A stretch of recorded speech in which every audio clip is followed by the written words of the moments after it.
네, 안녕하세요. 반갑습니다. 네. 자, 여러분들하고 오늘 2022년 11월 26일이죠, 오늘이. 이제 내일까지 주식을 사야 배당락도 받으시고, 내일 주식 사서 이제 오버나이트 하셔야 배당락도 받으시고, 또, 어, 저기를 하실 수 있겠죠?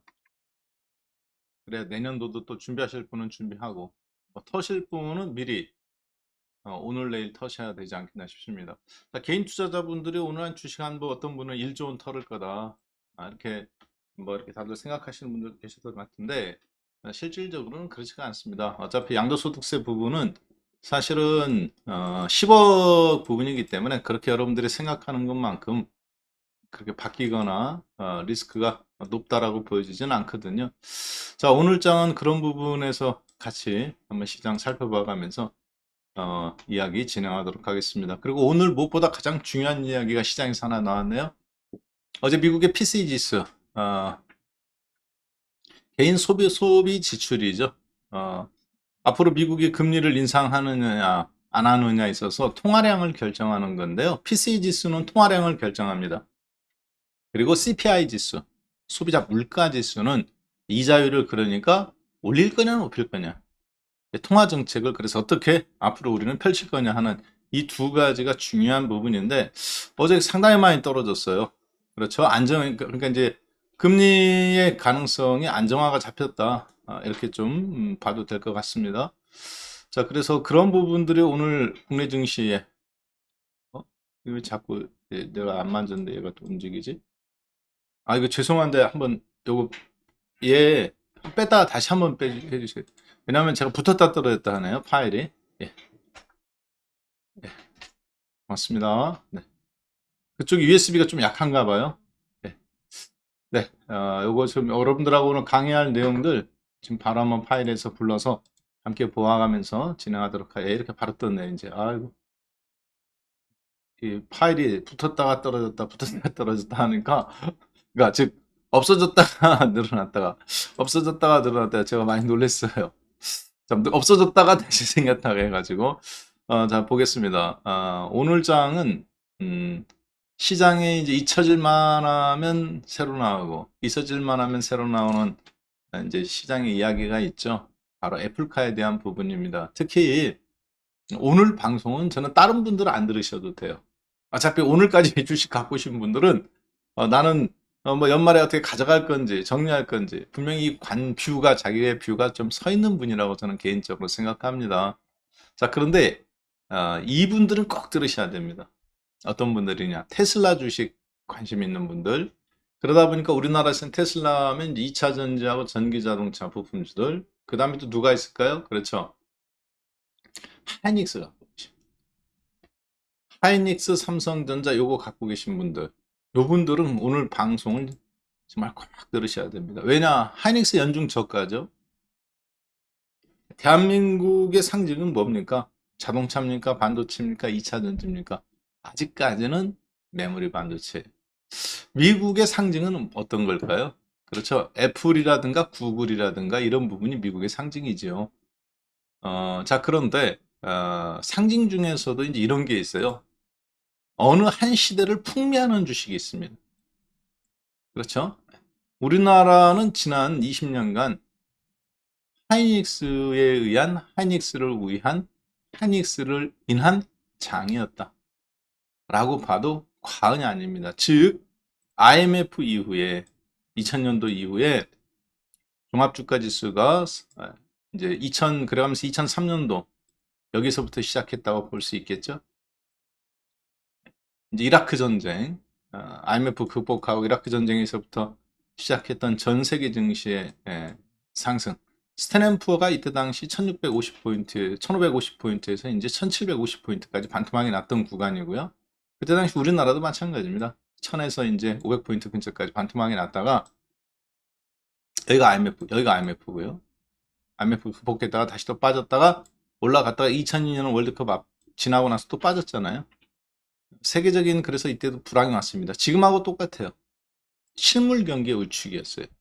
잠시 뒤에 보시면은 자, 그래서 그런 부분들로 인해서 상당 부분 어려웠었는데 시장이 그래 가면서 잘 극복을 했었거든요. 예.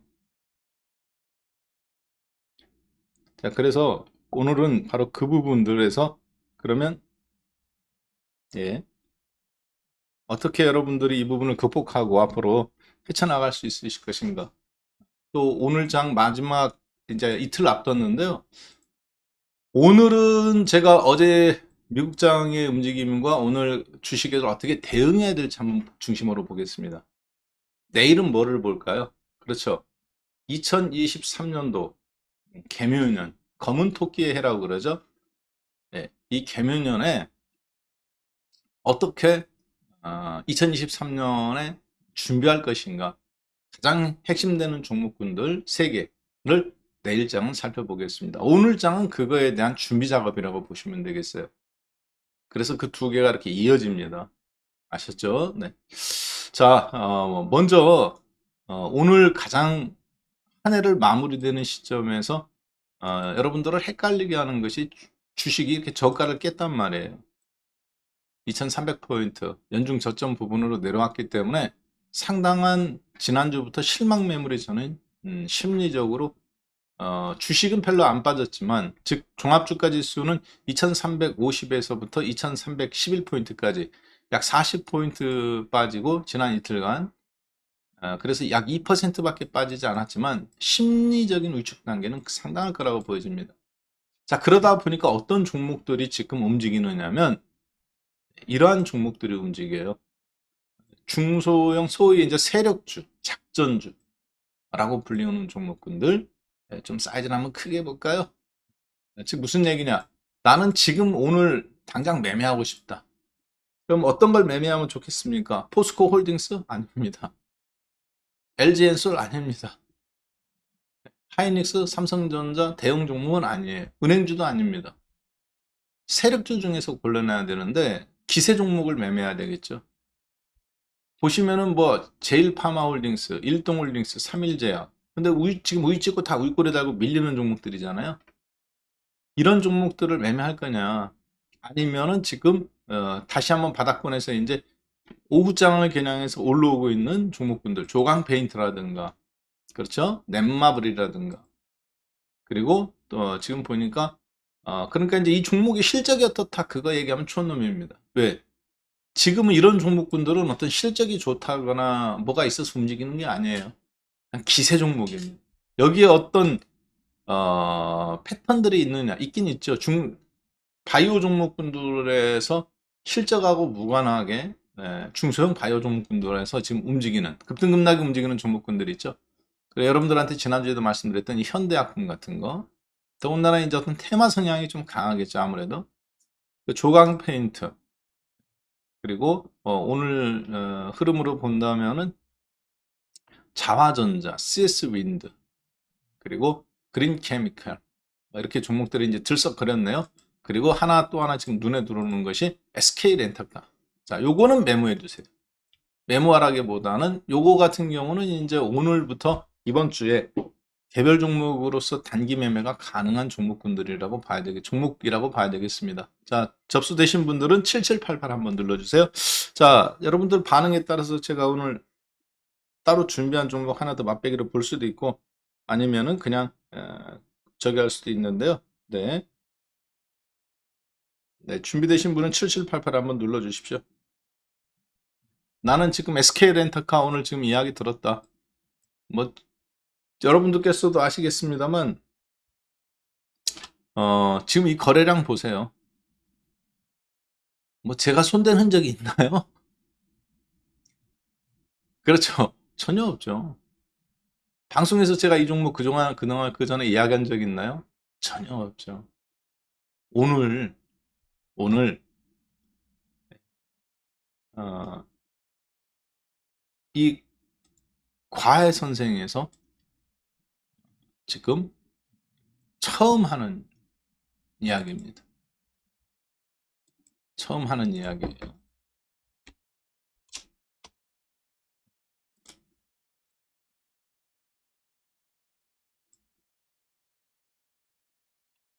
어,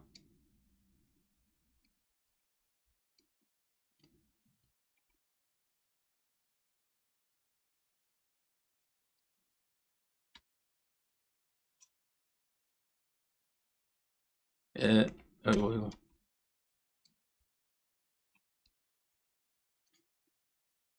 지금 이 과외 선생 저희 8번째 시간에 제가 지금 여러분들하고 지금 이렇게 처음 보는 그런 이야기입니다. 그렇죠? 왜 그러면 과외 선생 8번째 시간에 처음 보는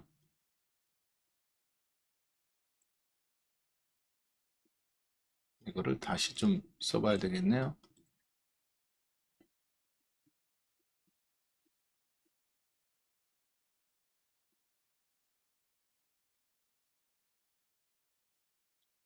예,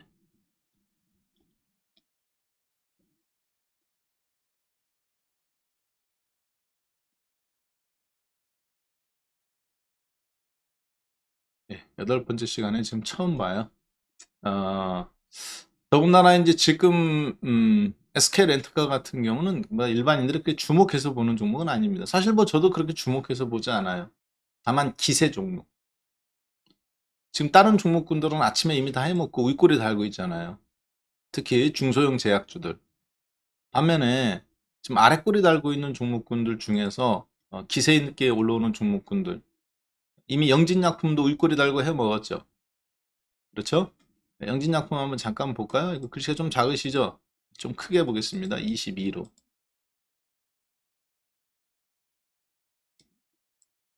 어, 지금 보시면 일동제약. 마찬가지. 일동제약은 그나마 좀 괜찮다. 제일파마홀딩스. 윗골이 길게 달았죠. 오늘 거래소 시장 내에서 가장 많이 지금 올라간 종목을 제가 한번 순서대로 나라비를 세워봤습니다. 자, 그리고 베트남 개발, 경보제약. 지금 보시면 다 윗골이잖아요. 윗골이, 그나마 여기 누구야? 코rum 글로벌 누? 그렇지만 이거 매매할 수 있을까요? 매매 못 하십니다. 3일제약은 그나마 좀 기세가 있네요. 일동홀딩스. 먼저 조정받고 다시 아랫골이 달고 있는데, 제일파마홀딩스 윗골이. 그리고 깨끗한 나라 우. 이건 어렵겠죠? 지난번에 한 맨 처음에 이거 방송 시작할 때, 그러니까 벌써 이제 4주 전이네요. 4주 전에 여러분들하고 봤던 종목이 어떤 종목입니까? 제주은행, 그리고 제주항공. 그때 해가면서 티웨이 홀딩스 같은 종목군들은 적자 기업이기 때문에 좀 조심하자겠죠. 근데 많이 올랐어요. 괜찮죠? 뭐 제주항공도 먹었고 제주은행도 먹었으니까. 그렇지만 지금 장은 하이리스크 하이리턴 종목들이 더 세게 움직입니다. 보니까. 그리고 오늘장 주식을 하시는 분이라면 조금 눈여겨보셔야 되는 종목인데 STX 중공업이 움직여요. 이 종목에. 그 이야기는 새해에 이제 신년 계획, 정책 지원 이런 가운데서 이런 중공업 지역적인 혜택을 좀 누릴 수 있다는 얘기죠. 눈치가 빠른 사람들이 그런 거 매매할 수 있습니다. 자, 그 다음에 지금 보니까 에어부산도 움직이고 있고요. 한올바이오파마. 자, 그런데 주로 어떤 종목입니까? 전부 다 적자 기업, 아시아나항공, 에어부산, TA홀딩스. 항공업종인데 독과점 기업이잖아요. 진입장벽이 굉장히 높죠. 카지노만큼 높은 게 항공업입니다. 그리고 이제 중소형 일반인들이 접근하기 좋은 건 중소형 제약주들인데 지금 보시면은 제약주들 중에서 이미 다 윗꼬리를 달고 지금 밀리고 있다고요. 그러면 이 가운데 윗꼬리 안 달고 지금 버텨가면서 올라갈 가능성이 있는 종목군들이 쭉쭉쭉쭉 보니까 제약주가 아니어가면서 그러면 조강 페인트 그렇죠? 그리고 차트 한번 잠깐 볼까요? 이런 차트의 모습이네요.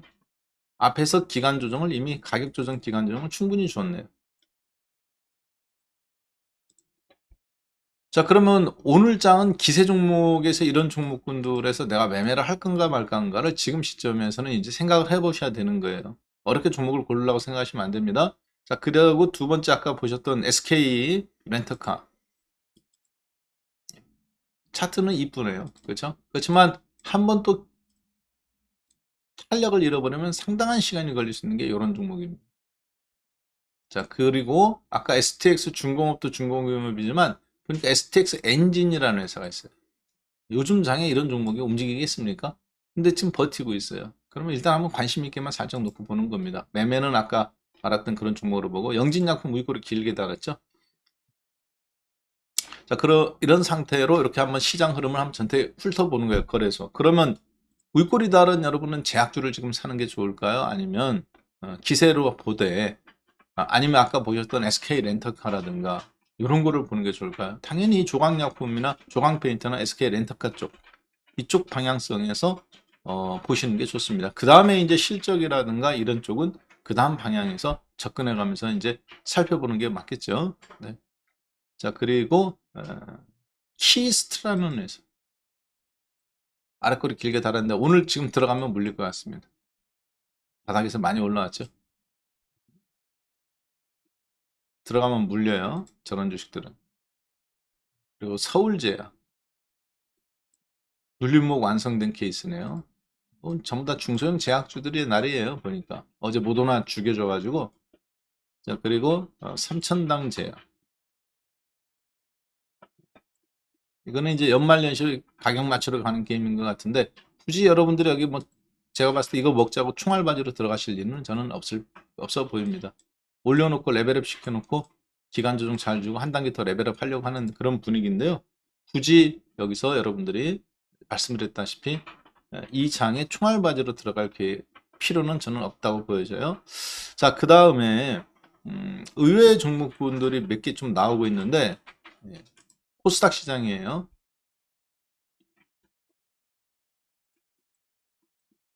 이노와이어리스. 자, 이거는 내년도까지도 약간 좀 연계되어 있다고 보시면 되겠습니다. 자, 나는 지금 잘 듣고 있다. 제가 지금 거래소 시장에서 SK렌터카, 코스닥 시장에서 이노와이어리스 말씀드렸어요. 나는 지금 이노와이어리스까지 잘 듣고 있다. 이분은 88 눌러주세요. 왜냐하면 지난 2년간 이 주식은 계속 하락했습니다. 7만 원에서부터 이렇게 25,000원, 3,000원까지 3분의 1 토막 났죠. 고점, 최고점 대비 3분의 1 토막 내고 최근에 거래량이 움직였어요. 근데 그 지점에서 61선을 뚫었습니다. 테크니컬적으로 기술적 분석으로 보면 녹색선 61선이잖아요. 계속 61선 아래로 맞고 떨어지고 중간중간에 이렇게 위로 올라오긴 했지만 61선 아래를 계속 맞고 연중 저점 깨고 엊그저 지지난달에 깨고 이렇게 올라와서 61선을 뚫고 내려온 지점에서 거래량이 대량 터졌죠. 힘으로 돌파한 케이스예요. 힘으로. 가격 매력도 있습니다만 이런 주식은 가격 매력만 있다고 해서 올라가지는 않습니다. 어떤 확실한 뭐가 있어줘야 됩니다. 확실한 뭐라는 것은 바로 수주권이겠죠, 보통. 업황이 바뀌어야 돼요, 그러면. 업황이. 역배열됐던 부분. 61선, 21선, 5일선 일봉. 역배열됐던 부분이 최근에 이제 정배열된 이후에 이 구간에서 역배열이 정배열 구간으로 바뀌었죠. 수렴모가 확산 이후에 어떻게 됐습니까? 61선, 21선, 5일선. 자, 그런데 사람들이 눈치채고 달라붙으니까 어때요? 양봉이 쭉쭉 밀집대형으로 나오니까. 웬만큼 차트 보는 사람은 다 알잖아요. 달라붙으니까 그 다음에 어떻게 합니까? 음봉으로 후들겨 패죠. 담금질을 시작합니다. 어제도 밀었다가 오늘도 아랫골이 달고 지금 2.9%. 자, 이런 상태에서 당분간 담금질이 좀 진행이 될 수도 있고 그냥 갈 수도 있어요. 연말연시기 때문에 정리할 사람 다 정리한단 말이에요. 저는 개인적으로 이런 주식들이 내년도하고 연초에 개별 종목군들에서는 볼만한 종목군들이라고 그렇게 판단이 됩니다. 자, 그렇게 한번 일단 긍정적으로 이노와이리스 현 시간 정확하게 11시 21분 2022년도 11시 21분에 거래소하고 코스닥 시장에서 오늘장 그리고 내일장을 겨냥해서 짧게 월요일 주 초반에 한 주간을 겨냥해서 봤을 때 3박 4일 코스 혹은 일주일 코스 길게는 내년 초 정도까지 볼 수 있는 괜찮은 종목군들로 그렇게 한번 살펴보았습니다. 이 종목군들은 어떤 종목군입니까? 그렇죠. 현재 시장 상황에 맞게 즉흥적으로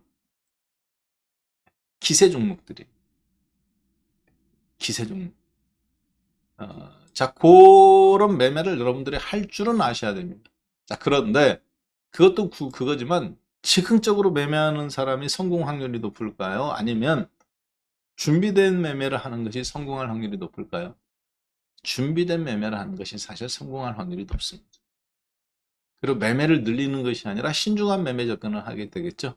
오늘은 과외 시간 8번째는 제가 현재 시장에서 즉흥적인 매매법 하나 봤고요. 그리고 오늘 장은 애플카와 LG그룹주, 특히 LG그룹주에서 전기전자 관련주, LG이노텍, LG전자, 그리고 LG디스플레이 세 종목에 대해서 거기다가 이제 하나 또 포함한다면 자화전자까지 해서 4종 세트로 해가지고 오늘 집중적으로 좀 한번 살펴보는 시간 갖도록 하겠습니다. 자, 현재 시간이 11시 22분이네요. 그쵸? 간단하게 시장 상황과 그리고 거래소 코스닥에서 바이오 종목군들이 꿈틀거린다는 거. 그리고 이제 중소형 종목군들이 꿈틀거리는 거. 중소형 종목군들이 꿈틀거린다는 것은 개인 투자자분들이 양도세 10억에 대한 대주주 요건 10억에 대한 저항이 별로 크지 않다는 걸 말해줍니다. 그렇지 않으면 개별 종목이 못 가요. 오히려 오늘 같은 경우는 예, 많은 사람들이 그 얘기를 합니다. 저한테 물어보세요. 산타랠리는 지나가지 않았느냐.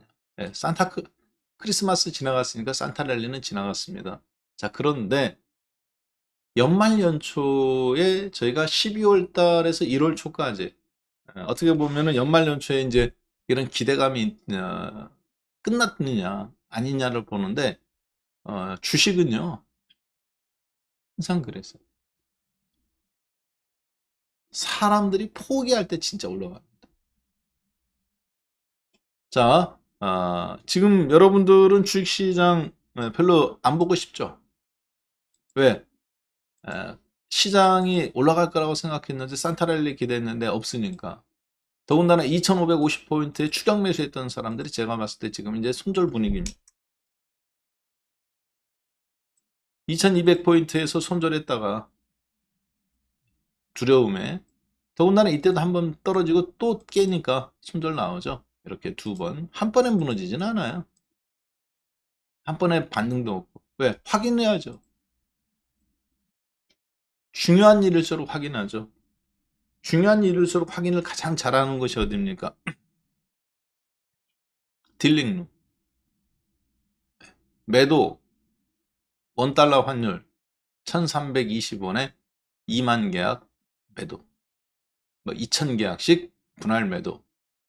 그러면 거기에 있는 여직원분들 오퍼레이터라고 그러죠. 그대로 복명복창합니다. 매도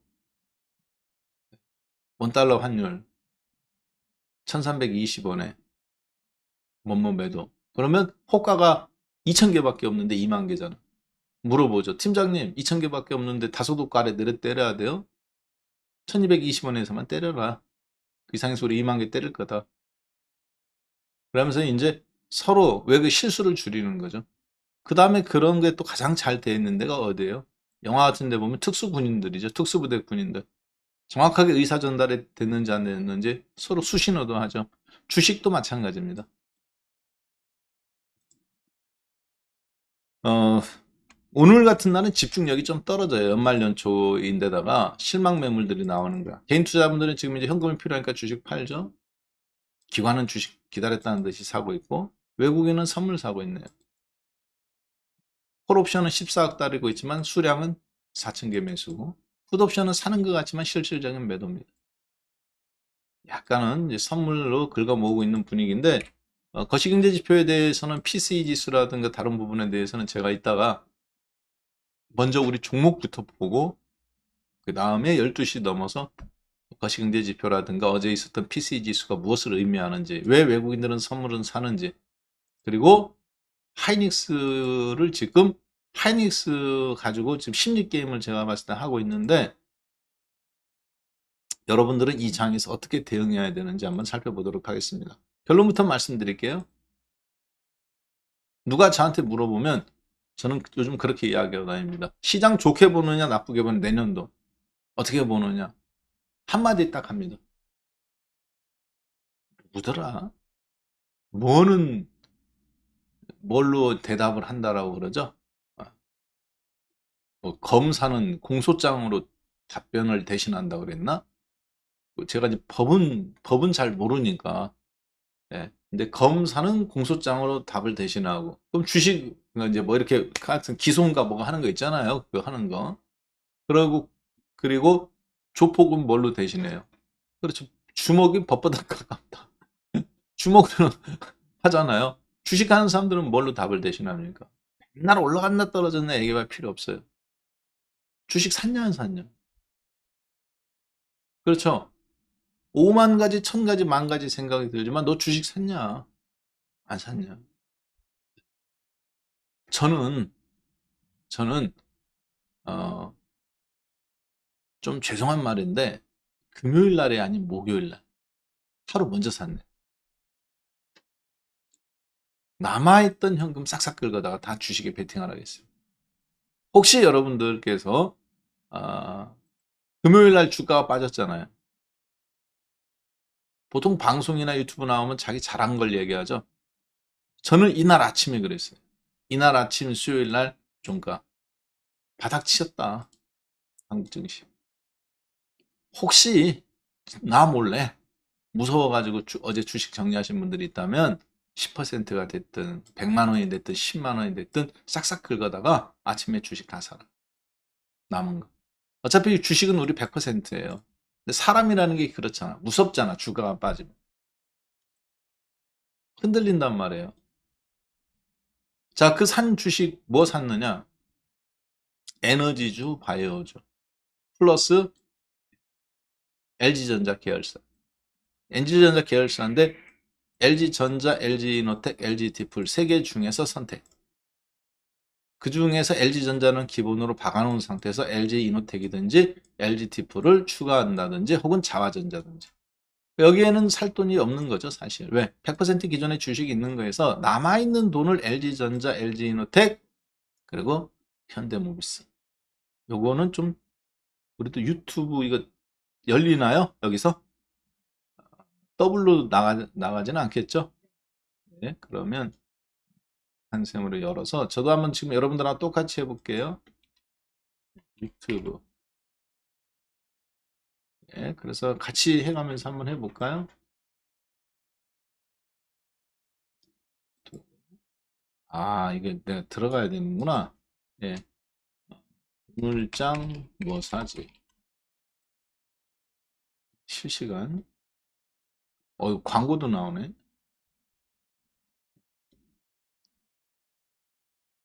신혜시 대표님 이렇게 벌써 올라가 있군요. 죄송합니다.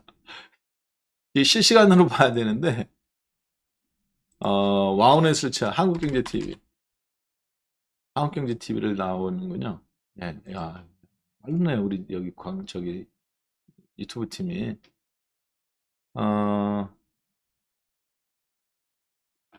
예. 저도 한번 잠깐, 예. 채팅을 하면 로그인. 다음에 로그인 하겠습니다. 채팅을 하려면 로그인인데, 언제 로그인해? 지금 방송, 방송 진행해야지. 자, 그래서, 주식을 다 샀어요. 내년도 초에, 종합주가지수, 이번 연도 말이든 내년도 초든, 아직도 남아있다고 저는 보고 있는데, 연말 연초에 국내 증시 2550포인트를 돌파해서 2650포인트까지는 충분히 상승 여력이 저는 높다고 보고 있습니다. 그래서 저는 주식으로 말을 했어요. 누가 물어보면 내년도 장 좋을 것 같냐 나쁠 것 같냐. 내년도 장은 굉장히 안 좋을 것 같다. 그렇지만 상반기 특히 1, 4분기에 지수가 전 세계적으로 강한 반등이 나올 걸로 보여진다. 그 반등에 대한 신호는 달러가 일단 흔들렸던 부분, 그리고 국내 증시에서는 원달러 환율이 일단 깨졌다. 1300원이 깨지고 1275원. 아직까지 여러분들 안 믿기시죠? 시장은 올라간다고 하면 뭐 그거 그냥 지치겠어요. 지쳐서. 마치 그런 거하고 똑같잖아요. 네. 여러분 집안에 있는 좀 있으면 방학을 맞이하는 학생들, 엄마, 나 이거 있잖아. 이거 패딩 하나만 사주면 내가 꼭 이번에 수학 점수 10점 올릴게. 쏘가가면서 매번 사시잖아요. 그렇죠? 핸드폰만 하나 바꿔주시면 제가 딱 한 번만 속는 셈 치고 딱 한 번만 이번 방학 때. 아니면 나 친구랑 같이 놀러 가는데 이번에 에버랜드 한 번만 에버랜드인가? 요즘은 에버랜드 안 가고 롯데월드 가나요? 한 번만 하루만 놀러다 올게. 아, 그런 것처럼 그냥 지친단 말이에요. 더군다나 연말 연초에 이렇게 연말에 이렇게 주식이 질질질 흘러내려가면서 이렇게 되면 사람들이 심리적으로 좀 지칩니다. 예. 조금 집중력이 떨어집니다. 자, 그럴 때 주간 음식. 그런데 이번에는 저는 왜 시장을 연말 연초에도 왜 집중해서 보고 그러냐면 웬만하면 저희들도 이제 좀 집중력이 떨어지는데 이거 보세요. 원달러 환율이 깨졌어요. 1300원이 깨진 다음에 완전히 깨졌죠. 그리고 지금 원달러 환율이 아래로 한 번 더 쏟아져 내리느냐 1250원대가 깨져가면서 주가가 급등 나오느냐 아니면 여기서 솟구쳐가느냐 하면 중요한 기로였는데 한국 정부는 지금까지 우리나라가 금리를 선제적으로 미국보다 먼저 올린 거 말고 지금은 물론 미국이 앞서 있지만 한국은 3.25고 미국은 4.25인데 한국이 가장 캐나다하고 한국이 선제적으로 올린 나라예요. 우리나라는 그 어떠한 금융 정책을 통해서 경제를 살리는 확대 정책을 문재인 정부 때부터 쓰지 않았습니다. 여러분들 문재인 대통령 생각하면 뭐 기억나는 거 있나요? 경기 부양에 대해서? 아무것도 없죠. 건설업을 부양시키려고 그랬습니까? 조선업을 부양시키려고 그랬습니까? 뭐를 했습니까? 인위적인 경기 부양책을 하나도 안 했어요. 대신에 부동산 지금 전 세계적으로 우리나라가 가장 지금 잘한 게 선진국들이 지금 부러워하는 게 그거죠. 미국이 금리 지금 5% 각 4% 넘게 올리니까 가장 부러워하는 게 LG 텔레비전, 대우 텔레비전, LTV, DTV. 그렇죠? 네. 담보대출 상향 조정한 거 있잖아요. 신용에 맞춰서. 이 부분을 굉장히 높이 평가하고 있습니다. 자, 그래서 한국은 쓸 수 있는 카드가 있어요. 이제 윤석열 정부에서. 어떤 거냐면 부동산 경기 확대 정책. 확대 정책은 아니라 세제 혜택 줄 수 있어요. 두 번째. 또 우리나라가 그동안 경기 부양책을 하지 않았습니다. 금리를 올리고 상당히 긴축 준비를 많이 했어요. 복지 쪽에만 쏟았었지. 뭐 동의하시든 안 하든 사실이니까 통계 자료가 있잖아요. 세계적으로. 자, 그런데 이제 윤석열 정부에서는 일본은 이제 금리 올린다고 그러죠. 지난주에 긴축 재정하고 있죠. 그렇죠? 긴축 재정하고 있잖아요. 이제서야. 한국은 지금 부동산 세제 혜택 주고 있고 다주택자한테 혜택 주고 할 수 있단 말이에요. 이제 이것이 맞냐 틀리냐는 두 번째입니다. 그 정책이 맞다 틀리다 이거는 저희가 하는 건 아닙니다. 그건 나중에 평가받으면 되잖아요. 그렇죠? 저도 무진장 욕했습니다. 옛날에 누구? 최경환 경제부총리. 2016년도인가 17년도에 빚내서 집 사라. 그래서 저희 동네에 33평 아파트 미분양된 것 100채 중에 70채 미분양됐다고 그거 3억 3천인데 2억 9천까지 해주겠다고 저한테 전화가 왔었어요. 제가 저희 집사람한테 물어봤습니다. 여보 그냥 하나 삽시다. 귀찮게 어차피 하나는 있어야 되잖아. 그러니까 뭐라고 한 줄 아세요? 오죽하면 너한테까지 전화 왔겠냐. 사지 말라 그럽디다. 그게 지금 얼마 됐냐? 얼마 전에 15억까지 갔습니다. 지금 조금 떨어져서 13억이에요. 제 얘기는 무슨 얘기냐면 당시에 최경환 경제부총리께서 그걸 하셨는데 제가 왜 욕을 했느냐? 야 무슨 서민들한테 빚내서 집을 사라고 해. 저러다가 지난번처럼 무너지면 서브프라임 맞으면 어떡하려고. 그런데 지금 5, 6년이 지난 다음에는 그때 당시 그 정책이 맞는 거예요. 세계적으로 보면 뭐 코로나 때문에 유동 경기 부양을 했든 안 했든 간에 어찌 됐든 지내놓고 보면 그게 맞았다고요. 이해되시죠? 네. 내가 정책적으로 좋아하느냐 아니냐를 떠나서 시장은 지내놓고 보면 결과가 말을 해주는 겁니다. 어쨌든 코로나 때문에 세계적인 유동성이 왔잖아요. 자, 그런데 지금 우리나라는 이제 내년도에 일본보다 경기 부양을 더 할 수 있는 뭐가 있어요? 카드가 있어요. 그게 성공할지 안 할지는 몰라. 그런데 한국은 일본은 마이너스 금리야. 한국은 3.25야. 가장 빨리 캐나다하고 한국하고 금리를 빨리 올렸어요. 유럽은 이제 아직도 2%예요. 자, 그런 다음에 경기 부양을 쓸 수 있는 카드가 있어요. 착각하지 마세요. 복지 정책하고 경기 부양하고는 다른 겁니다. 사람들은 예산이니까 같다고 생각하지만 아니에요. 이제 우리나라는 경기 부양을 할 수 있는 카드가 있어요. 아직까지. 이걸 지금 할 거냐 아니냐, 너무 빨리 하느냐 아니냐의 문제는 그 다음 문제입니다. 저는 조금 지금 너무 성급하게 하고 있다고 보고 있는데, 그 건설 정책이나 세제 혜택 주는 거에 대해서 제가 혜택자임에도 그렇게 생각합니다. 제가 혜택자임에도 부동산 정책에 대해서 세제 혜택을 이번에 풀어준 게 너무 빠르다고 저는 보고 있어요. 자, 일단은 중요한 건 뭐냐. 아까 제가 여러분들한테 봤던 종목 있죠. STX 엔진이라든가 STX 중공업이라든가. 원래 이런 주식은 눈여겨볼 만한 주식이 아닙니다. 자, 그런데 테크닉 기술적으로 지금 이런 종목군들이 시장에서 다른 종목군들보다 거래량이라든가 이런 어떤 반응, 시가 대비 양봉의 반응이라는 게 좀 빠르잖아요. 그러면 내년 연초에 대한 뭔가 긍정적인 이야기들이 나오는 거예요. 특히 STX 그룹은 어떤 그룹이에요? 한번 망했던 그룹이잖아요.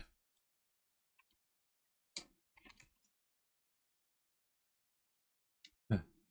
이해되셨죠? 그러면 시장은 지금보다 내년도에 뭔가 준비를 하는 것이 나오고 있다. 그럼 거기에 포커스를 맞춰서 할 수도 있고 안 할 수도 있는데, 한국은 그런 기대감을 갖고 있는데 뭐가 도와주느냐? 다행스럽게 환율이 도와줘요. 그 얘기를 하고 싶었던 거죠. 아무리 좋은 기회가 와도 내가 준비되어 있어야 되는 거죠. 내가 준비되어 있지 않으면 아무리 좋은 기회가 와도 그 기회는 흘러갑니다. 자, 우리나라는 지금 뭐가 준비되어 있나요? 환율 시장이 준비되어 있죠. 깨졌잖아. 저 주가는 아직 안 올라왔지만. 유럽은 어땠어요? 유럽 환율 한번 잠깐 볼까요? 달러 유로. 유럽은 한국하고 반대입니다. 우리나라는 환율 표시할 때 어떻게 합니까? 분모가 누구예요? 달러가 분모고, 1달러를 사기 위해서 한국 돈 1300개를 주느냐 1400개를 주느냐, 얘가 원화가 분자에 들어가 있죠. 유럽은 어떻습니까? 네. 유럽 자신들이 사실은 이렇게 유로화가 1유로를 사기 위해서 달러를 몇 개를 줘야 되느냐, 0.99개만 주느냐, 한 개 1대1이냐, 아니면 1.06개를 줘야 되느냐, 달러 한 개 더 주고 6센트 더 줘야 되죠. 그러니까 유로화가 강세인 겁니다. 이해되셨죠? 자, 그래서 유로화가 최근에 그러니까 우리나라로 따지면 반대로 그래프가 반대예요. 한국은 이렇게 떨어지는 것이 원화 강세고 원화 평가 절상이고, 유럽은 이렇게 올라가는 게 유로화의 평가 절상입니다. 가치가 올라가는 거예요. 그 나라 화폐가. 뭐 이거는 별거 아닙니다. 분모를 어디다 주느냐, 달러기 베이스로 주느냐 아니냐니까. 자, 그런데 유로화가 보니까 1유로를 가지고 달러를 하나 사고 더 한 거죠. 우리나라로 따지면 그러니까 한 940원 정도 되겠네. 1000원이었던 1달러가 940원이 된 거죠. 1000원 주면 1달러 사고 60원 더 남는 거지. 60원, 그러니까 1.6센트잖아. 그쵸? 네. 자, 그러면 이 기회를 유럽은 낚아챘어요, 못 챘어요? 낚아챘죠. 최근에. 증시가 올라왔었잖아요. 이렇게 보시면은. 10월 달에서부터 튕겨 올라왔죠. 12,000포인트에서부터 11,800포인트에서 14,500포인트까지 3,000포인트 가까이 올랐잖아요. V자형 급반등이 나아가면서 우리나라로 따지면 2,750포인트, 2,800포인트까지, 여기가 2,550. V자형 반등이 나오고 추가로 반등이 나왔죠. 그리고 이제 최근에 여기서 버벅거리고 있죠. 환율이 버벅거려 가면서. 차익 실현 물량도 나오고 미국도 좀 빠지니까 한국은 어때요? 그 기회를 낚아채지 못했습니다. 원달러 환율이 폭락하죠. 그러면 종합주가 지수가 쭉 빠졌다 해서 솟구쳤는데 2,500포인트까지는 솟구쳤어요. 언제? 9월 말 10월 초. 보시면 9월 말 10월 초잖아요. 유로하고 똑같잖아. 반면에 환율이 쭈르륵 밀리는데 어떻습니까? 국내 주식은 올라갔다가 2150에서 쭉 올라갔다가 2500에서 멈췄죠. 그리고 지금 2300포인트에서 버벅거리고 있습니다. 얘는 더 빠지고 있는데. 자, 연말 연초에 여러분이 생각했던 것보다 갑자기 격한 흐름이 나올 수 있어요. 갑자기 시장이 환율이 깨져가면서 우리나라가 경기 부양 정책을 발표들을 새해 신년 2023년도에 대한 비전들을 한국이 발표를 할 수가 있습니다.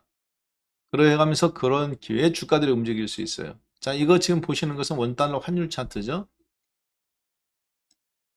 국내 종합주가지수와 우리나라 원달러. 지난번에도 보셨다시피 지금 같이 미끄러지고 있죠. 이제 어느 정도 마무리돼가는 단계라고 보여지는데, 그래서 오늘 평일 여러분들이 실망하실 수 있겠습니다만 너무 실망하지 마십시오. 이번 주 생각보다 주가가 의외로 강한 반등이 나올 수 있습니다. 그런 가운데 가장 지금 제가 봤을 때 힘든 부분들이 아마 하이닉스지 않겠나 싶어요. 잘 들으세요.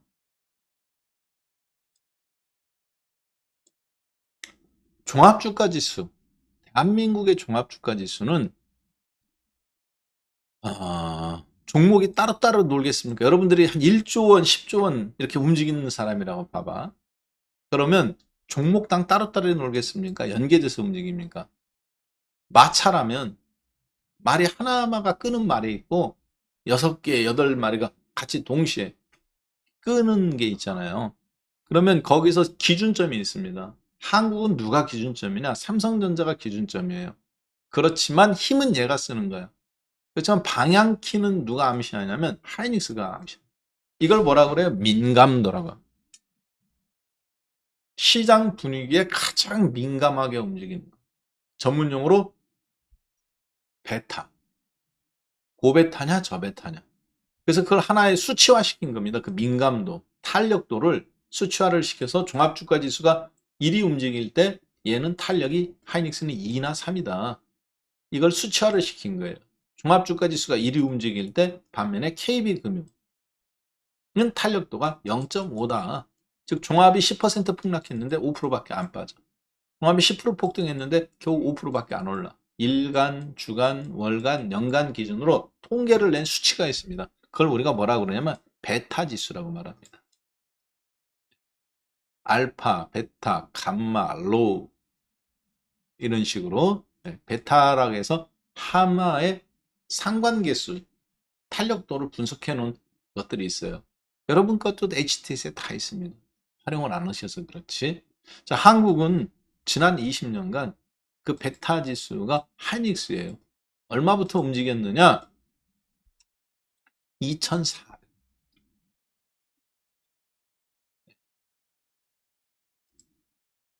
하이닉스가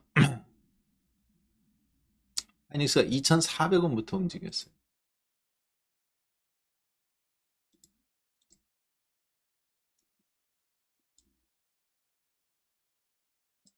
일봉으로 잠깐 볼까요? 아마 놀라시는 분들이 있으실 수도 있는데, 하이닉스가 2,400원에서부터 그럼 15만 원까지 올랐다고? 예, 맞습니다.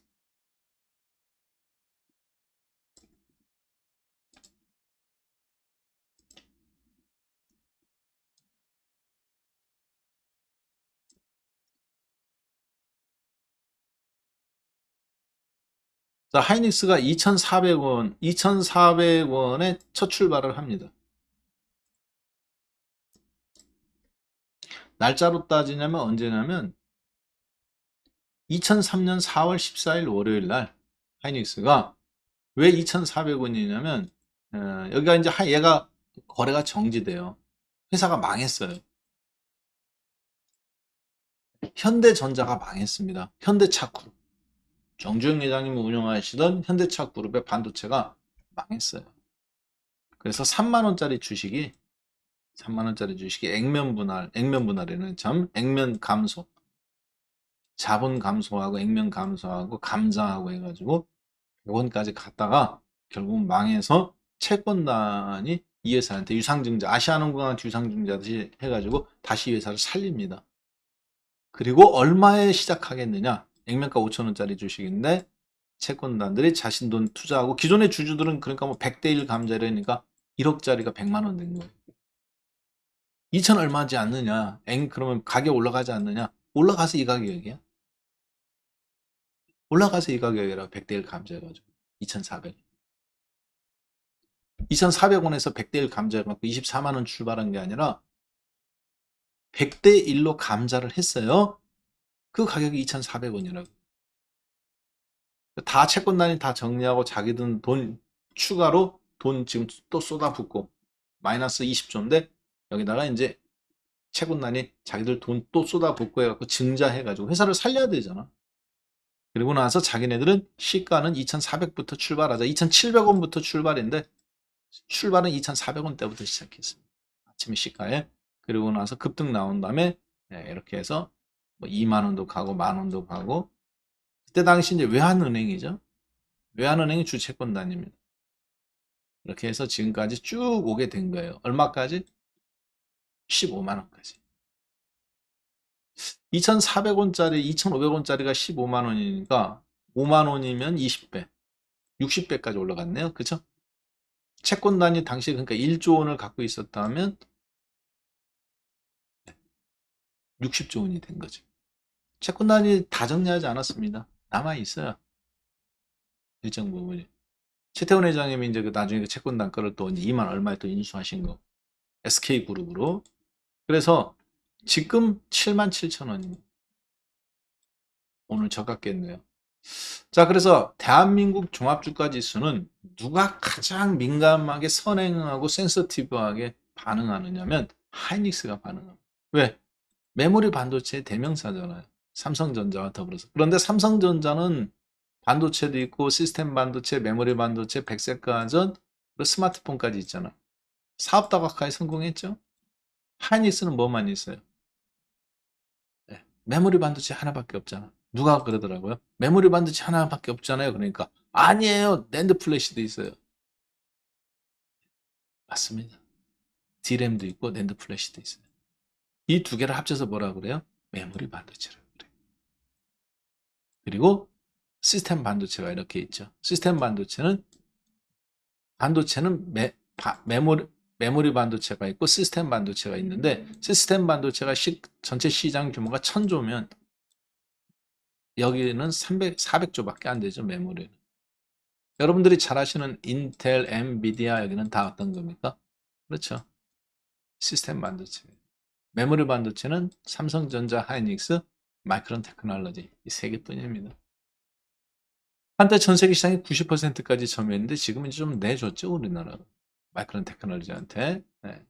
그리고 이제 D램과 낸드가 있죠. 낸드가 성장 산업이고 D램은 이제 사실 고정되어 있는 그런 형태입니다. 자, 그런데 하이닉스를 가만히 보면 2등 자리도 뺏겼죠. 실적이 안 좋아서 뺏겼나? 아닙니다. 성장성에 대한 의문이죠. LG에너지 솔루션이 하이닉스에 비해서 벌어오는 게 있어요, 없어요? LG에너지 솔루션이 누가 보면 하이닉스보다 무진장 돈 잘 버는 줄 알아요. 절대 아니에요. 매출액이 겨우 24조밖에 안 돼요. 매출액 1조 4천억, 17조 8천억, 24조. 얘가 뭐 주구장창 계속 이런 식으로 가겠습니까? 일정 부분 정체가 이제 시작됩니다.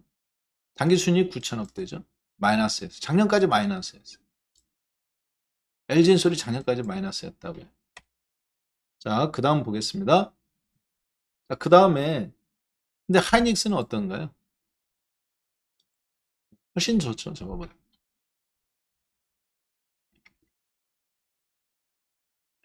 2021년도 42조 9천억 매출액에 영업이익이 12조 4천억, 당기순이익 9조 6천억. 영업이익이 LG엔솔 매출액만큼이나 나와요. 절대적 규모 면에서는 그러면 누가 훨씬 좋아요? 하이닉스가 훨씬 좋은 회사죠. 그렇잖아. 대한민국 인구가 5천만 명인데 인구 5천만 명만큼 중국에는 누가 있어요? 백만장자가 있죠. LG엔솔 매출액이 12조인데 그 12조만큼 하이닉스는 영업이익이라고. 하이닉스가 훨씬 좋아야 되는데 시가총액 순서는 아닙니다. 2등이었던 하이닉스는 시가총액 100조 원대에서 100조 원 막 찍고 지금 55조 원으로 반토막 나 있고 15만 원에서 7만 7천 원으로. 그렇죠? 98조 원, 100조 원 막 찍고 반토막 났잖아요. 하이닉스는. 5조 5천억으로. 반면에 영업이익이 겨우 매출액밖에 되지 않던 LG 에너지 솔루션은 2020년도까지 적자였다가 2021년도에 올라오기 재상장돼서 지금 시가총액이 100, 아까 지난번에 130조까지 갔었죠. 63만 원입니다. 그래서 3분의 1이 됐어요. 누구의? 삼성전자. 63만 원은 제가 봐도 과대평가된 부분입니다. 100조 이상. 자, 그래서 삼성바이오로직스한테 하이닉스는 밀렸어요. 자, 여러분한테 질문 드려봅니다. 내년도 종합주가지수가 올라갈까요? 떨어질까요? 저한테 묻는 분들이 있어요. 저는 하이닉스 주가가 절대적인 가격 매력 포인트에 도달했다고 봅니다. 잘 들으세요. 아침에 어떤 분이 저한테 저희 회원분이 하이닉스를 장기 투자했대. 저희는 하이닉스를 장기 투자하지 않습니다. 주식 선물 매도 전략에 항상. 그랬다가 지난번에 하이닉스 8만 원 깨졌을 때 처음으로 매수했다가 짧게 먹고 나왔어요. 삼성전자, 하이닉스, 카카오 이때 매집했다가 하이닉스는 정말 저희가 짧게 먹고 나왔어요. 너무 빨리 먹고 나왔어요. 여기서 다 털었어요. 여기서 샀다가 여기서 털었어. 무서워가지고. 워낙 변동성이 크니까. 잘 먹었다. 며칠 사이에 7, 8%, 12% 먹으면 잘 먹은 거지. 20%씩 실어서. 자, 그런데 하이닉스를 그 뒤로 주식선물 매도도 하지 않고 매수도 하지 않고 주식도 사고 팔지 않습니다. 왜? 변동성이 급등급락인데 실적이 마이너스 나잖아요. 4, 4분기에 내년도는 적자고. 자, 그런데 하이닉스가 엊그저께 제가 한번 다른 거 매매하지 마라. 단타 치려면 하이닉스 단타 쳐라. 아침에 어떤 분이 물어보시더라고요. 한 사람만 물어본 게 아니라 여러 사람이 물어봤어요. 그러면 제가 답변해 줘도 돼요. 반도체 시장에 대해서 답변도 해주고. 하이닉스를 어떻게 하면 좋겠느냐? 바로 반등 안 나온다. 그러니까 아침에 바로 반등 안 나온다는 얘기죠. 오전에. 불안하시면 한번 팔았다가 다시 사든지 하더라도 그게 맞다. 그렇게 답변했어요. 그러나 가급적 그냥 저는 그냥 놔두는 게 맞겠다. 버틸 수 있으면 버티는 게 좋다. 그런데 버틸 수 있느냐? 개인 투자들이. 그 물어봤다는 것 자체가 저가를 깬 거잖아요. 못 버틴다니까요. 그래서 그냥 불안하시면 한번 팔았다가 원칙적으로는 깨졌잖아. 저가가 지지선이. 팔았다가 다시 사더라도 한번 파십시오. 근데 지금 상태에서 만약에 단타 매매가 아니다. 그럼 나는 뭐 장기 투자자다. 뭐하다. 보유하고 있다. 지금 팔아서 뭐 하려고. 네. 제가 이 얘기를 하는 이유는 개인 투자자분들이 지금 심리 상태를 얘기하는. 연말연시 불안하죠. 제넥신.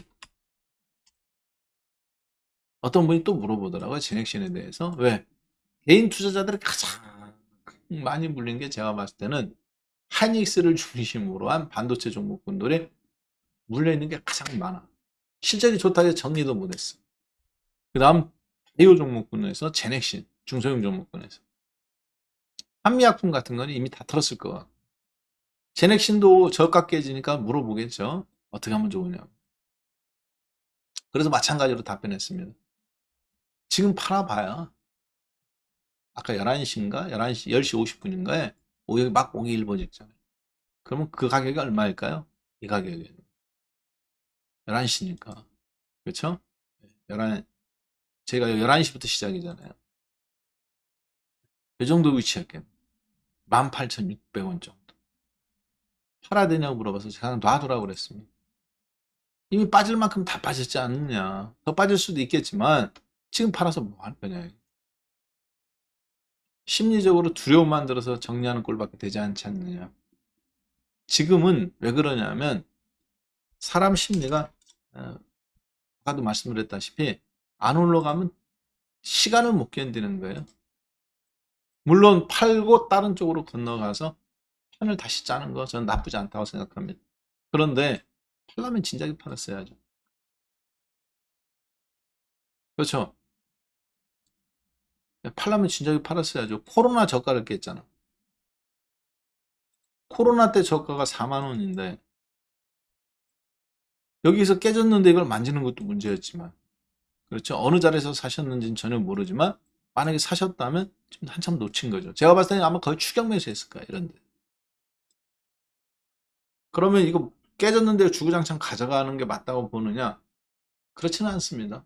손절할 타이밍에서는 손절을 하셔야 되겠지만 연말 연초라는 분위기에 맞춰서 그냥 손절한다. 제 얘기는 그건 아니라는 거죠. 심리적으로 뭐 하는 거예요? 지고 하는 게임이라고 봅니다. 지고. 더군다나 지금 중소형 제약주들이 막 올라오고 있는데, 그러면 하이닉스뿐만 아니라 제넥신 이런 종목군들에 대해서 심리 게임에 대해서 지금 저는 말해준 겁니다. 왜 그러느냐? 왜 보유하라고 말할 수 있느냐? 웬만하면 거래 환율 때문에 그렇다.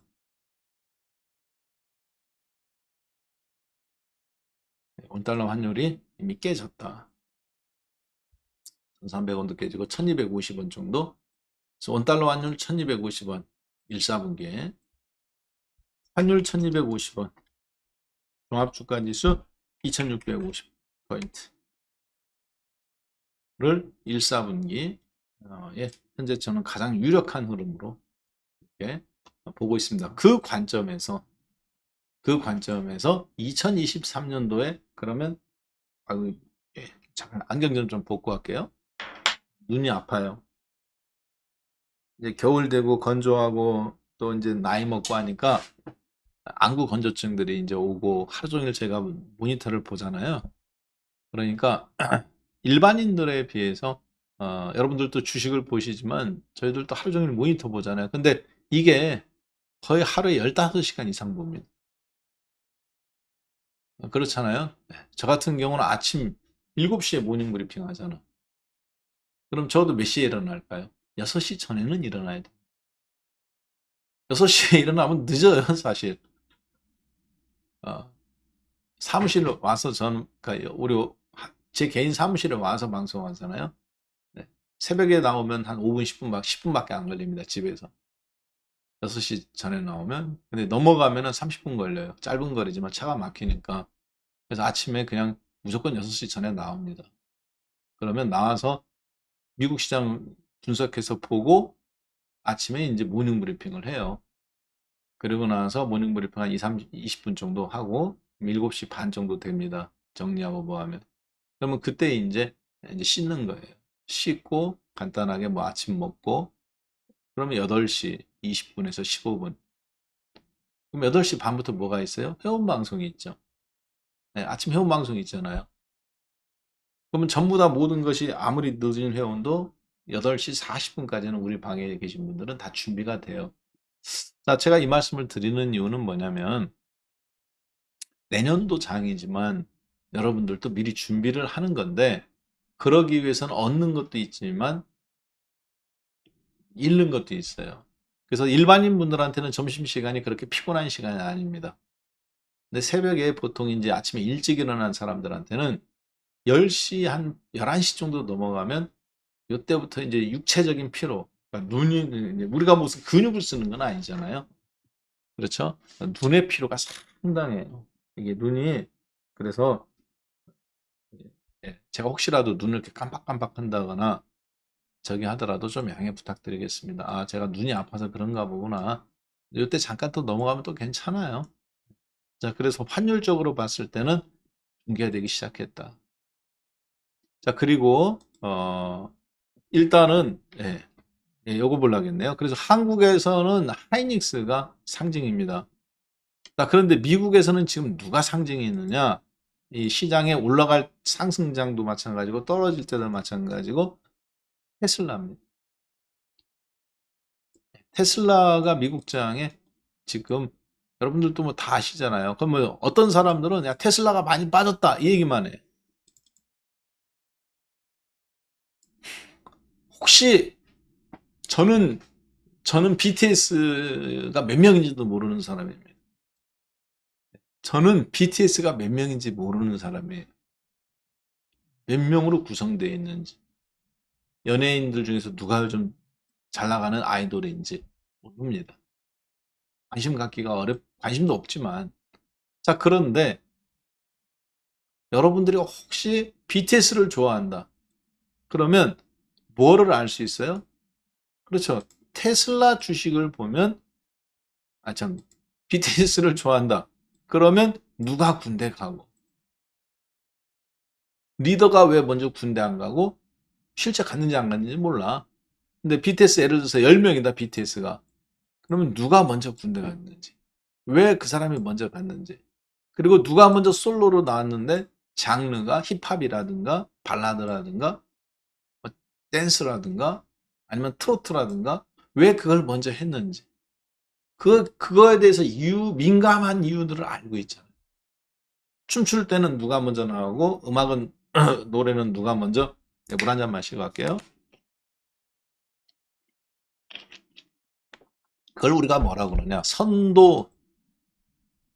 앞서 나간다, 선도한다, 혹은 리더. 근데 전체적인 팀 리더가 아니라 꼭 리더가 먼저 노래를 부르는 게 아니죠. 어떤 기준점이 돼주는 거죠.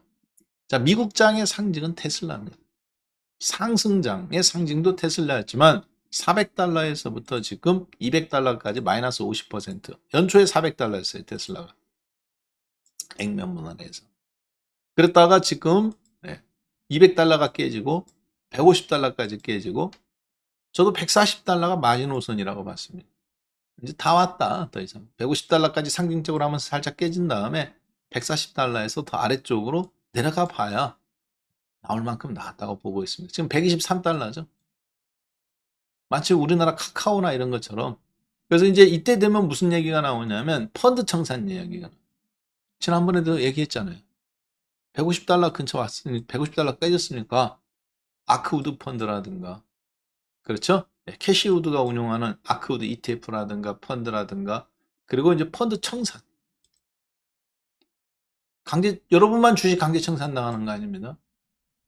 종합주가 지수가 폭락 나올 때 펀드들도 강제 청산 당하잖아요. 그랬을 때 이런 주력 종목들이 무너지기 시작해요. 대한민국에서는 조선주가 무너지고, 뭐 건설주 옛날에 뭐 도산 나오고, 그리고 대우그룹 좀 가지고 현대중공업그룹 좀 망하고, STX 그때 망하고 많죠. 그런 연계돼서 만든 상품의 조합들이 깨지는 거거든요. 자, 그런데 지금 테슬라를 봤을 때 이게 테슬라 주가가 빠지는 겁니까? 그런 부분이 깨진 겁니까? 깨진 거죠. 우리가 그걸 뭐라고 그래요? 악성 매물이다.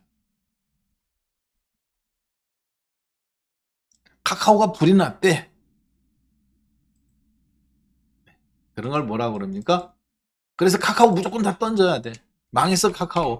망하긴 뭘 망해. 제가 보니까. 불 났어. 사람은 건강은 잃어봐야 알고, 어떤 사람은 없어 봐야 그 사람이 필요한 사람이었는지 불필요한 사람인지 압니다. 어때요? 보세요. 카카오 불났다고 했을 때가 바닥이죠. 앞에서 이미 주가 다 빠졌지? 불났다고 했을 때 바닥이죠. 공매도 세력만 좋은 일 시킨 거예요. 불나서. 불이 나서 카카오가 데이터 센터에 카카오 불나서 불이 나서 가장 좋은 일을 시킨 거는 누구만 좋은 일을 시켰느냐? 그렇죠. 공매도 세력. 공매도 세력들이 그 엄청난 물량들을 헐값에 인수하고 빠져나갈 수 있는 양의 거래가 터졌죠. 불이 났으니까 막 던질 거 아니야. 주가는 빠진 상태에서 반등 나오려고 했는데 불이 났다고 하니까 사람들이 다 던지잖아요. 음봉으로. 거기가 바닥이죠. 그리고 나서 올라오죠.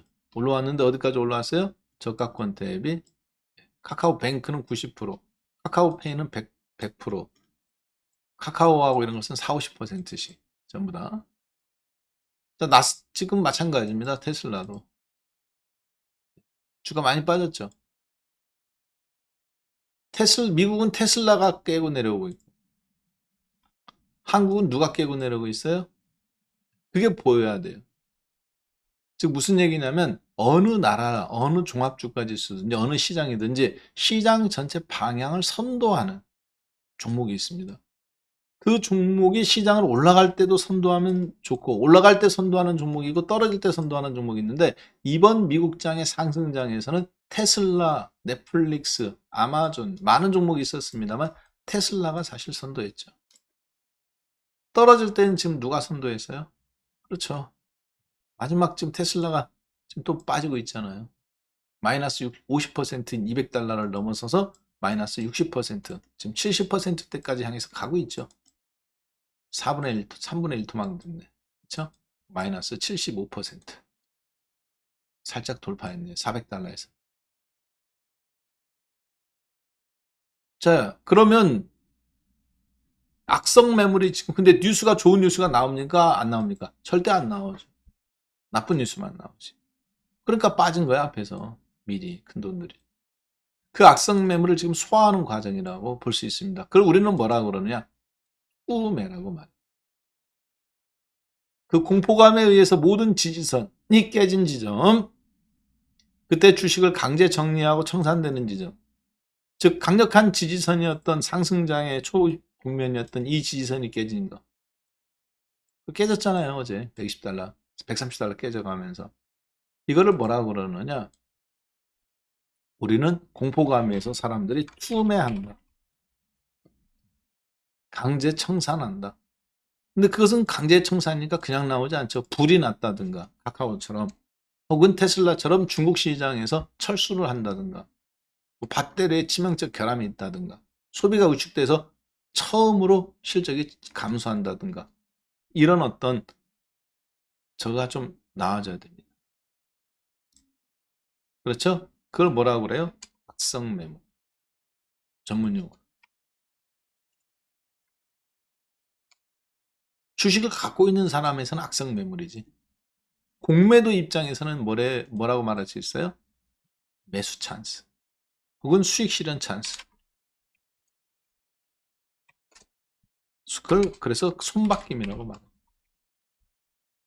악성 매물이나 즉 관점의 차이라는 얘기예요. 누구는 악성 매물이 나오는 이 지점을 악성 매물이라고 말해. 그럼 매수자의 관점인 거예요. 공매도 세력들의 관점은 뭡니까 그러면? 이미 주가는 하락이 나왔어. 큰 수익이 났어. 그렇지만 자기네들이 100만 주, 200만 주 사면 주가 급등해. 그런데 악성 뉴스가 나와가면서 매물이 쏟아 막 묻지마 투매가 나오니까 헐값에 걷어들이면 되잖아. 1000만 주 공매도 때린 거 여기서 300만 주, 500만 주 마음껏 살 수 있잖아. 마이너스 10%, 20%. 손바뀜이지. 시작할까 안 할까요? 상당히 시작할 수 있는 지점입니다. 한국에서는 그것이 카카오에서 이미 이런 부분이 진행이 됐죠. 그래서 카카오를 보면 테슬라가 카카오를 따라한다. 그렇게 말하는 건 무식한 얘기고, 카카오를 보면 저가 깨가면서 장대 음봉, 장대 양봉, 장대 음봉, 장대 양봉. 뉴스는 악재인데 양봉으로 받아줘요.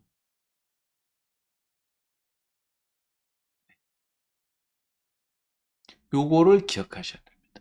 테슬라도 조만간에 뉴스는 악재인데 양봉으로 받아주는 이런 구간들이 나올 겁니다. 그러면서 주가가 10% 폭등, 다음날 또 7% 폭락, 또 10% 폭등, 다음날 또 12% 폭락.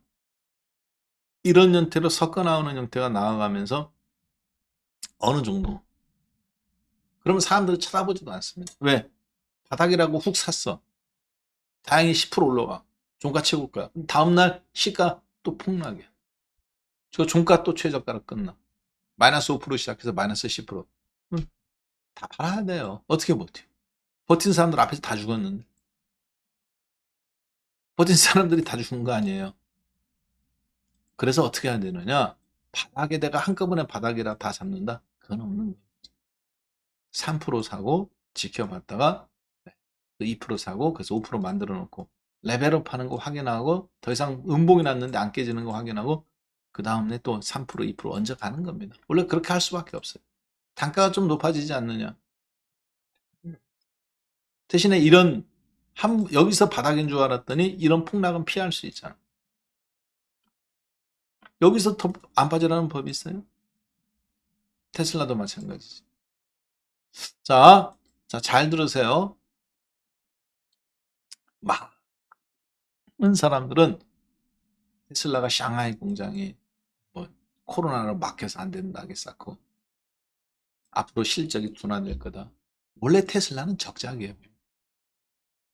원래 테슬라는 적자 기업이에요. LG 엔솔이 그걸 말해주잖아. 2021년도에나 돼서야 겨우 흑자였다니. LG 에너지 솔루션이 시가총액 100조 원짜리가 2020년도에 매출액이 1조 4,600억이에요. 영업이익 근데 마이너스 4,700억이야. 당기수익 마이너스 4,500억이야. 영업이익이 마이너스 났다는 건 무슨 얘기입니까? 산업 구조가 계속 쏟아붓는 구조라는 거죠. 2021년도나 돼서야 겨우 흑자예요. 테슬라는 그럼 그 전에 뭐였느냐? 계속 적자 기업이었어요. 아마존, 테슬라도 돈 번 지 얼마 안 돼. 이해되셨죠? SK 바이오사이언스나 LG 에너지 솔루션이나 테슬라나 제가 봤을 때 같은 류의 기업입니다. SK 바이오사이언스가 왜 이렇게 폭등 나오고 폭락 나오냐? 폭등했다가 폭락 나왔다가 신저점 깼죠. 지금 여기잖아요. 79,000원. 폭등도 67,000원에서 10만원. 50% 폭등이야. 다른 종목 10% 20% 반등인데. 지금 8만원 다시. 테슬라나 이 주식이나 이런 변동성 퍼포먼스가 굉장히 격합니다. 자, 그런데 테슬라 같은 경우는 세계적으로 이제 뿌리도 잘 내렸지만 여기에는 많은 개인 투자자분들이 한 가지 놓친 게 있어요. 테슬라 주가를 봐가면서 제가 왜 갑자기 지금 LG전자, LG 이노텍, LG 디스플레이, 애플카와 LG의 결합을 이야기하다가 그걸 이야기하기 전에 왜 지금 테슬라 주가를 이야기하겠습니까? 테슬라 주가를 보면 강력한 경쟁자가 나온 거예요. 조만간에. 그전에는 테슬라는 원래 적자예요.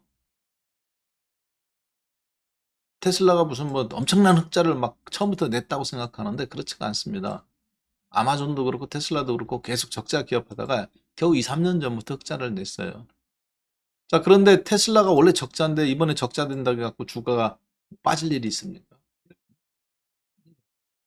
어차피 이 테슬라의 자동차 판매 대수가 감소한다고 해갖고 주가가 빠진다. 그렇지 않습니다. 어차피 테슬라의 시가총액은 예를 들어서 한국 돈으로 800억 달러다. 8천억 달러다. 얼마 전에 1조 달러 했죠? 한국 돈으로 1,400조. 현대자동차, 포드자동차, 폭스바겐, 토요타 다 합쳐봐야 1,400조가 안 돼요. 현대차, 기아차 합쳐봤자 얼마입니까? 33조 현대자동차. 옛날에 잘 나갔을 때 50조라고 봐요. 기아자동차 25조. 잘 나갔을 때 40조라고 봐요. 그래봐야 90조야. 테슬라는 1,400조였어. 얼마 전까지는 400달러 했을 때 1조 달러. 현대차, 기아차가 세계 빅5, 그 다음에 EV 전기자동차부터 해서 GV6, 80 잘 팔렸는데도 이 가격이에요. 그래봐야 50조라고요. 합쳐봐야 90조. 80조밖에 안 됐지만 제가 90조라고 해주겠습니다. 토요타 자동차, 폭스바겐 1년에 1,300만 대 팔고 현대자동차 800만 대 가까이 팔았어요. 자, 그런데 시가총액 토요타, 폭스바겐 다 합치고 합쳐봐야 테슬라 못 따라잡는다고요. 포드, GM 다 합쳐도 안 돼. 폭스바겐, 토요타 1등, 2등, 포드, GM, 현대자동차, 그 다음에 뭐 르노나 타타 1등부터 5등까지 다 합쳐봐야 테슬라 시가총액 1,400조, 1조 달러를 못 따라잡았다니까요. 테슬라가 자동차 좀 안 팔렸다고 주가가 저렇게 빠지냐? 아니다. 테슬라의 주가의 80%는 어디에 있는 거냐? 자율주행의 성장성에. 거기에서 로봇도 하는 거고 모든 게 다 되는 거거든요. 근데 이 주가가 이렇게 빠졌다는 얘기는 테슬라의 문제로 중국 샹하이 공장 문제 그런 거라고 보기보다는 경쟁자의 출발입니다. 근데 그 경쟁자가 우리는 아직 모르지만 안 나왔지만 테슬라에 버금가거나 테슬라보다 더 막강한 순식간적인 네트워크를 형성한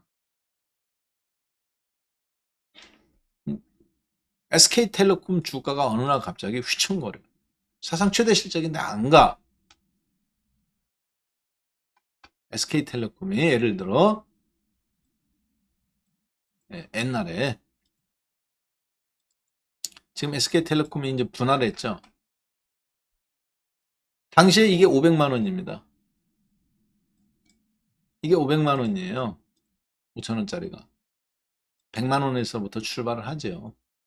그 훨씬 아래 가격에서부터 해서 500만 원까지 갑니다. 그래서 이제 액면 분할을 10분의 1로 한 거예요.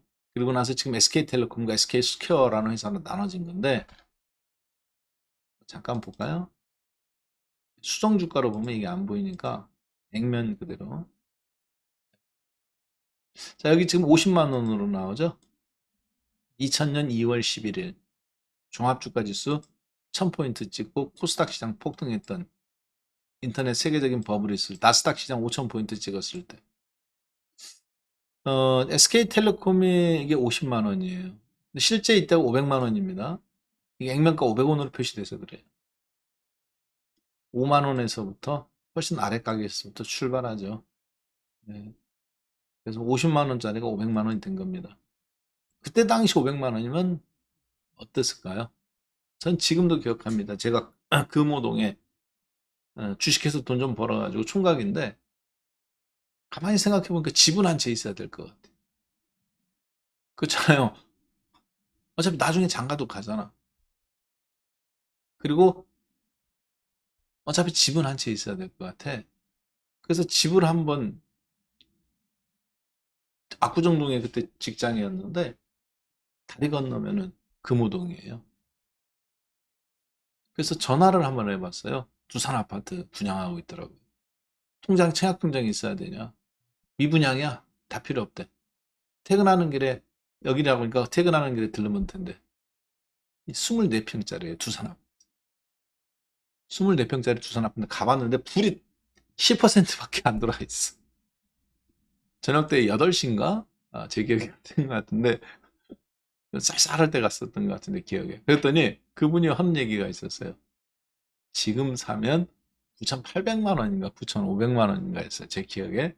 근데 직원 이벤트가가 있어요. 그러니까 직원 팔면 직원한테 수당으로 주는 거야. 미분양이 워낙 많으니까. 24평짜리 아파트예요. 그거 빼주겠다, 자기. 제 기억에 9,800만 원인데 9,500만 원을 주겠다고 하더라고요. 그러면서 생애 첫 주택이냐, 첫 주택이에요. 그때 금리가 9% 10%였는데 4.5에 준다고 하더라고요. 제가 막 고민을 하고 있었어요. 그때는 저희 집사람 만나기도 전입니다. 소개받기도 전이기 때문에. 제가 한번 그때 주식했으니까 그 돈이면 큰 돈이잖아요, 주식으로. 그 돈으로 주식하면 내가 이렇게 벌 수 있겠다는 생각이 들어서 뭐 고민을 계속 좀 하고는 있었습니다. 어찌됐든 그때 당시에 그 돈이면 큰 돈이에요. 근데 SK텔레콤 10주면 얼마예요? 5천만 원이에요. 지금이야 한 주씩 거래가 되지. 당시에는 10주씩 거래됐어요. 주문을 정규장에서 넣으면 한 주씩 주문이 안 들어가. 10주. SK텔레콤 사고 싶어도 한 번 주문 넣으면, 한 번 팔면 다시 사기가 정말 어려워. 10주씩 주문이 들어가니까. 4천만 원이 나가야 돼. 못 팔겠더라고요. 20주 팔아야 되는데, 아파트 살려면. 그러니까 SK텔레콤을 20주를 팔면 450만 원에 당시에 제가 24평짜리 두산 아파트를 사겠더라니까요. 층수 골라서 로얄동 로얄층에, 금호동에, 압구정 다리 건너면 바로. 그런 시대. SK텔레콤이. 그런데 이 주식이 가만히 보니까 끝났어요, 이제. 사람들은 다 간다고 하는데 제가 보니까 끝났어요. 왜 그랬을까요? 사상 최대 실적이고, 네. 신세계통신 합병한다고 하지, 한솔텔레콤 016 없어진다고 그러지. 왜 끝났느냐? KT가 KTF라는 자회사를 설립하고 지살 깎아먹기로 무선통신에 진출했어요. 그러면 끝난 거예요. 경쟁자가 생긴 거잖아요. 내가 잘하는 것도 잘하는 거지만 경쟁자가 생긴 거잖아요. 테슬라가 제가 보니까 딱 그런 꼴입니다. 테슬라가 보니까 딱 그런 케이스예요. 애플이 사실은 생각해 보니까 더 빵빵한 거예요. 테슬라의 진정한 힘은 자동차를 판매하는 게 아닙니다. 그걸로는 1년에 1,300만, 1,100만 대, 1,200만 대 판매하는 폭스바겐을 이길 수가 없어요. 1,100만 대씩 판매하는 토요타 자동차를 이길 수가 없어요. 라인업도 다양하잖아요. 폭스바겐. 최상위 트림이 누굽니까? 그렇죠. 포르쉐. 그 다음 아래가 누구예요? 아우디.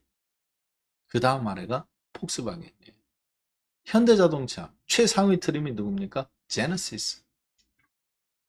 고급 브랜드잖아요. 그 아래 폭스바겐. 토요타 자동차 최고 좋은 파트가 누굽니까? 렉서스. 그 아래가 토요타 자동차죠. 테슬라 뭐 있어요? 그냥 테슬라지. 다양하나요? 아니죠. 소비층이 다양하지도 않아.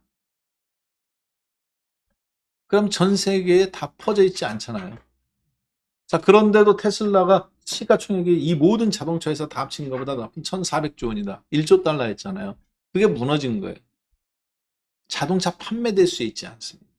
그걸 모르는 사람들은, 테슬라의 가치를 모르는 사람들은 테슬라 자동차 판매 대수가 회복한다.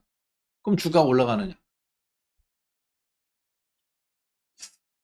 애플 때문에. 왜? 테슬라의 80%의 가치는 누구한테? 자동차 판매가 아니라 자율주행 프로그램이에요. 애플이 삼성전자보다 스마트폰 많이 팝니까? 근데 왜 3천조야? 삼성전자 시가총액은 겨우 340조야, 지금. 삼성전자의 시가총액은 겨우 340조 원이라고요. 대한민국 1등이지만 겨우, 이것도 현재가도 이렇게 찾으니까 안 나와. 자, 삼성전자의 시가총액 보세요. 지금 현 시간으로 얼마입니까? 342조. 57,900원. 100원 빠진 현 시점에서 345조 원, 6조 원 왔다 갔다 하네요. 그 아래 LG엔솔이 107조 원. 삼성바이오로스 58조, 하이닉스 56조. 종합주가에서 플러스는 하나 이제?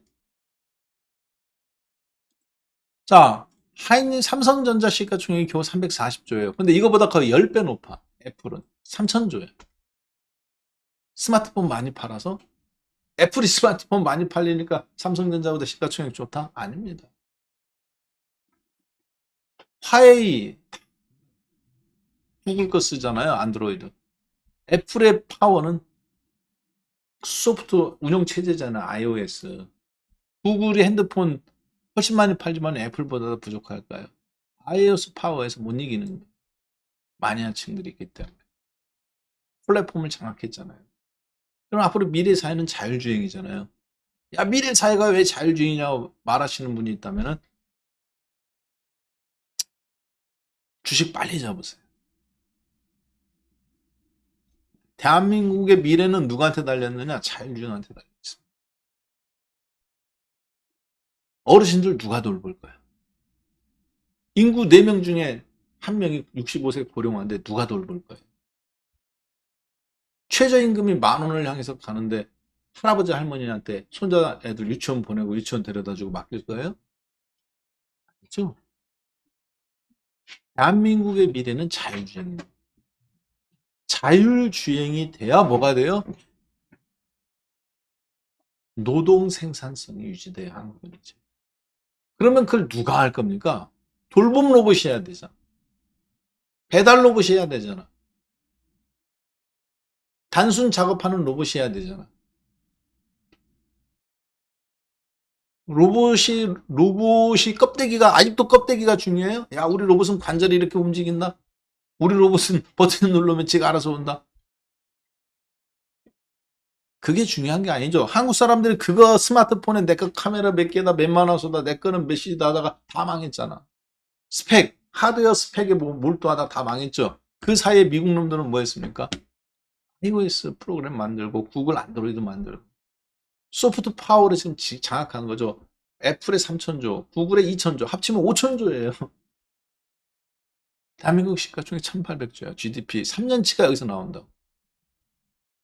그걸로 전 세계 1등, 2등 지금 다 먹는 거잖아요. 그 가운데서 뭐가 나온 거예요? 아마존도 나오고, 넷플릭스도 나오고, 메타 플랫폼도 나오고, 대한민국의 카카오톡도 나오고, 중국 놈들의 틱톡도 나오고, 플랫폼이 중요합니다. 자, 그러면 앞으로 미래 사회에서는 이 플랫폼이 어디로 나가는 거예요? 이제 5G가 되니까 밖으로 뛰쳐나가는 거예요. 처음에는 자동차부터 시작합니다. 바퀴 때문에 뭐예요? 로봇이에요. 자율주행을 장악하는 사람이 전 세계를 장악해요. 왜? 그 바퀴 떼봐. 바퀴 달리면 탱크고 바퀴 떼면 로봇인데 군인이 뭐가 필요해? 인구 출산율 저하 0.7명 같은 게 아니까 앞으로 여자도 군대 가야 된다. 착 그냥 불화를 떼버릴라. 죄송합니다. 안 가도 돼요. 로봇가 다 일정 부분 해. 훈련받은 군인 한 명이 로봇 2개, 3개 운영, 큰 프로그램으로 10개씩 운영해 가면서 전투기까지도. 무인 전투기가 지금 같이 우리나라도 성공했어요. 똘똘한 전투기 비행사 한 명이 그 사람을 따라다니는 전투기가 10대, 5대야. 그러면 이 전투기들이 그 비행기 따라다녀. 탱크도 마찬가지입니다. 자주포도 사람이 타고 있는 것은 1개야. 2명이 타요. K9. 전 세계 수출하잖아요. 지금 폴란드에 몇 조 수출, 뭐 호주에 몇 조 수출. 그러면 자주포 3개가 1개 소대, 1개 포인데 따라다니던 포 4개가, 3개가 따라다닙니다. 뒤에는 탄약하, 옆에는 따라다니면서 얘가 버튼 탄걸 옆에 같이 방열해요. 같이 쏘고. 이해되셨죠? 뒤에 탄약 로봇이 장갑차가 장착해주고. 지금 이게 사람이 합니다. 이게 이제 로봇가 단계가 이미 우리나라 완성했어요. 문제는 뭐냐? 이 자율주행 플랫폼을 누가 장악하느냐? 로봇도 장악하죠. 탱크도 장악하죠. 비행기도 장악하죠. 스텔스기라고 생각하지 마세요. 근데 왜 사람이 아직 필요하냐? 아직까지는 진화하는 단계야. 아직까지는. 자, 그래서 여러분들 잘 보세요. 애플이 지금 애플 주가는 테슬라만큼 안 빠지죠. 지금 준비되는 과정인데 테슬라 주가 저렇게 폭락한 걸 보고 경쟁자가 출현했구나. 테슬라 자체로는 저렇게 안 빠집니다. 샹하이 공장 폐쇄해도 돼. 자동차 좀 안 팔려도 돼. 그렇지만 자율주행 플랫폼을 위협하는 뭐가 나온 거예요, 지금. 테슬라의 주가는 거기에서 나옵니다. 자, 따라서 여러분들은 어떤 종목을 2023년도에 타겟으로 봐야 되느냐? LG전자예요. 가장 앞으로 한국에서 주목해 볼 만한 그룹이 이번 연도에는 제가 봤을 때 LG전자, LG이노텍. 오늘은 이 맛보기까지만 합니다. 그리고 내일 코스닥 시장에 그러면 여기 연관된 종목군들을 해서 나와야 되겠죠. 대표님 그럼 바이오는 아닙니까? 라고 물어보신다면 저는 바이오 1순위입니다. 왜 그러냐? 바이오는 우리나라는 어차피 그렇지만 지금 이제 내년도 연초에 타겟만 놓고 본다면 그렇다는 얘기죠. 가장 혁신적으로 일어날 수 있는 종목. 여기서 뽑아 먹어야 돼요. 바이오에서 뽑아 먹든 LG전자에서 뽑아 먹든 뽑아 먹고 상반기에서 최대한 뽑아 먹어야 돼. 주식. 하반기 어떻게 될지 몰라. 폭등이 나올지 대폭락이 나올지. 일단은 4월까지만 생각해 봐. 4월까지. 그 이유는 제가 그 앞에서 말씀드렸죠. 미국이 금리를 어떻다? 동결인 타이밍 8번 중에 3번은 동결한다. 말씀드렸기 때문에 주식선생, 과외선생 4, 5, 6편을 다시 보시면 자세하게 알 수 있습니다. 금리 인상했던 부분. 자, 일단은 오늘은 LG그룹주가 2023년 타겟이다. 그리고 내일은 그 종목에서 왜 자화전자인지, 그리고 왜 파트론인지, 왜 인피니티 헬스케어나 이런 종목으로 가고 또 진행이 되는지 그 전체적인 흐름이 거기에 나온다는 거 기억하셨으면 좋겠습니다. 자, 그럼 이렇게 해서 오늘 방송은 마무리하고요. 주식선생 8번째 시간 마무리하고 다음 내일 9번째 시간에서 뵙겠습니다. 고맙습니다. 예.